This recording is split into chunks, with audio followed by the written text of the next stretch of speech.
بسم الله الرحمن الرحیم. قدرمنو د انګلیسي د زده کړې مینوالو، په تیرو سبقانو کې موږ د الفابیټس هغه سبقان ویلي وه چې هغه د مفرداتو سبقان وه، چې الفابیټس د څه شي اواز ورکوي او الفابیټس خپل سونډ یې څه شي دی او الفابیټس پر څو قسمه باندې دي چې هغه کانسونینټ، سیمي واول یا واولز، دغه مې درته ښوولې وه.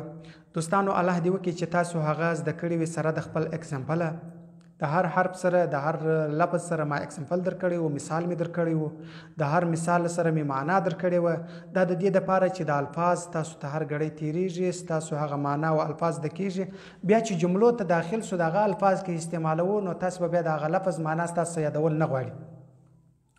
په نن سبقه کې موږ راځو مرکباتو ته داخلیږو. په مرکباتو کې بعضې د الفاظ هلته په مفرداتو کې پاته سوي وه چې په هغه کې لکه د خا یا د غین یا د شین یا د چ یا د ژ دا اوازونه هلته نه وه. دا اوازونه به هم دلته په دې مرکباتو کې پیدا کوو. او بل مرکباتو کې دا کار کوو چې هلته سی مطلب د کاپ اواز کوي، دلته یې راولو چې اواز د خپل حالات څخه بدلوي که نه، یا جی هلته د ګاپ اواز کوي دلته خپل حالات څخه اواز بدلوي که نه، چې نن موږ مرکباتو ته داخلیږو د هغو څخه دا کار اخلو. دا د ګرامر یو قانون دی. د ګرامر په قانون کې سی لفظ په سی پسې که په درې الفاظو کې یو لفظ رالی، ای آی وای، ای آی وای، په دې درو کې که هر لفظ په سی پسې رالی دا سی بیا د سین اواز کوي، بیا د کاپ اواز نه کوي. اگزامپل یې چې دی په سی پسې که چیرې ای راله، مثال لکه فیس فیس فیس فیس ویل کیږي و مخ ته، دا د انسان مخ چهره دې ته څه ویل کیږي؟ فیس. په سی پسې که آی رالی بیا د سین اواز ورکوي، لکه سیټي سیټي سیټي سیټي ویل کیږي و ښار ته، ښار چې موږ وایو دا شهر دی یا شهر دی، دې ته ویل کیږي سیټي. دریم مثال د وای دا، وای دا که په سی پسې وای رالی بیا دا دغه سی اواز د سین کیږي، د سین اواز ورکوي، لکه سایکل سایکل سایکل سایکل سای سای. ګوره دا د سی د سین اواز وکړي. په څه وجه باندې چې د ګرامر قانون ورته متوجه سو، دا درې حروف یې تا ته در وښوه چې که په سی پسې ای راله یا آی رالی یا وای رالی دی به د سین اواز ورکوي، د کاپ اواز نه ورکوي. دوستانو دا مثالونه د هر لفظ مثال اکزامپل زه تاسو ته درکوم، دا تاسې په خپله کتابچه کې دغه لفظ انګریزي لیکئ او لاندې پښتو معنا ورته لیکئ چې تاسې په پوهیږئ. بیا په راتلونکو کې چې موږ جملو ته داخلیږو بیا به تاسو ته وسایي وي، اساني به وي درته. او په سی پسې که اچ رالی، سی ده اچ پسې رالی بیا دغه سی د چی اواز کوي، چی، لکه چیلډ چیلډ چیلډ چیلډ ویل کیږي و کشنې ته، ماشوم کشنی دې ته چیلډ ویل کیږي، چیلډ ماشوم کشنی. ګوره دلته سی اچ رالی د چی اواز یې وکړي، چیلډ وکړي. او په سی پسې که کې راله، که کې ستاسې په یاد وي سی ځان ته د کاپ اواز کوي، کې ځان ته د کاپ اواز کوي، دلته دواړه سره یو ځای سوله بیا به دواړه د یوه کاپ اواز کوي، د دوه کاپو اواز نه کوي. لکه څنګه؟ لکه لاک لاک لاک ال او سی کی، لاک لاک ویل کیږي کلب ته، کلب تاله کلب، دې ته څه ویل کیږي؟ لاک. دا به داسې نه وایاست چې لاکک، لاکک به یې نه وایه، لوکک دوه اوازه نه ورکوي، یو اواز ورکوي، لاک. یا هغه معنا چې وانخلي په هغه تیر مثال کې که ستاسې په یاد ولو، لوک لوک ویل کېدل کتلو ته، او دا چې دی دا کلب ته وایي، دا لوک هغه ال او ال ډبل او کی، لوک لوک کتل ته وایي، لاک کلب ته وایي، تاله.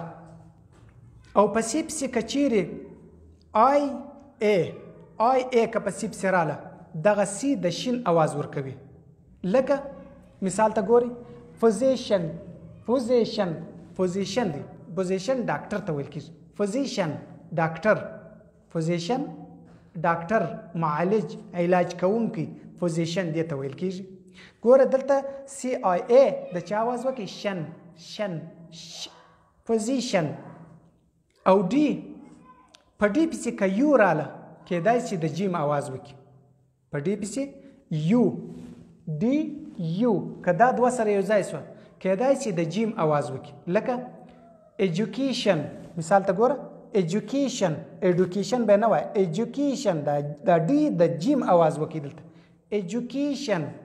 ایجوکیشن ویل کېږي زده کړه ته یو څوک وي چاته وایي ستا زده کړې څونه دي نو به څنګه ورته وایي ستاسو ایجوکیشن څومره دی ایجوکیشن دا د جیم اواز یې دلته وکړي ګوره اکثریت کې کیدای شي بل اواز هم وکړي نو دا د جیم اواز هم یو وخت جیم ولاړېږي د ډي څه دا د یو په وجه باندې او جی که ستاسو یاد وي جی د ګ په اواز کوي ګ د ګ په اواز یې کوي نو نن جی په جی پسې که ای راله آی رالی وای رالی ګوره ای آی وای هغه قانون دی چې سی ته کم قانون مقرر سو په سی پسې که ای آی وای رالی هغه د چا اواز یې کوي د سین اواز یې کوي په جی پسې که ای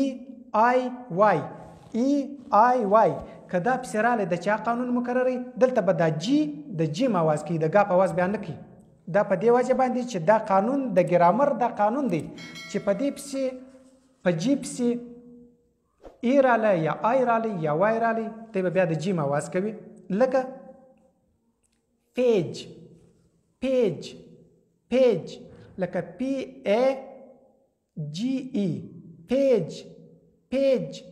پیج ویل کېږي و صفحه ته مخ صفحه د کتاب یو مخ یا د کتاب صفحه د کتابچې صفحه دې ته چې ویل کېږي پیج دغه جی د جیم د ګ په اواز نه وکړي د چا اواز یې وکړي جی د جیم اواز وکړي په دې ځای کې او په جی پسې که آی رالی بیا د جیم اواز کوي لکه میجک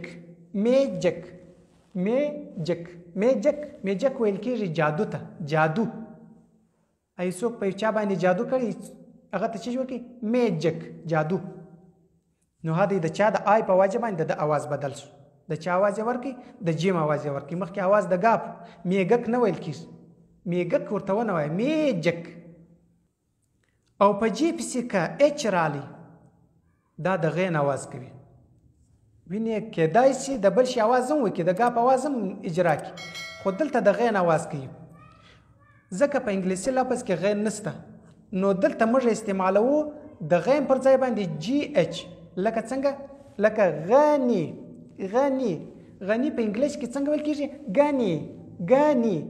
غني موږ چې انګلیش کې غني لیکو دا رقم به لیکو یا په انګلیسي کې اوس افغانستان نشي ویل کېدلی دغه به په چا باندې کې په جی اچ باندې به لیکو افغانستان ګا ګور د دلته د غا افغا پر ځای باندې ګا رالی افغانستان په جی اچ باندې موږ لیکو افغانستان ځکه په انګلیسي کې غینستان نه انګلیسي لفظ کې غین نه استعمالیږي د غین پر ځای باندې ګا پیدا کېږي نو دلته چې جی اچ سره رالو د غین اواز وکړي افغانستان دا رقم به لیکو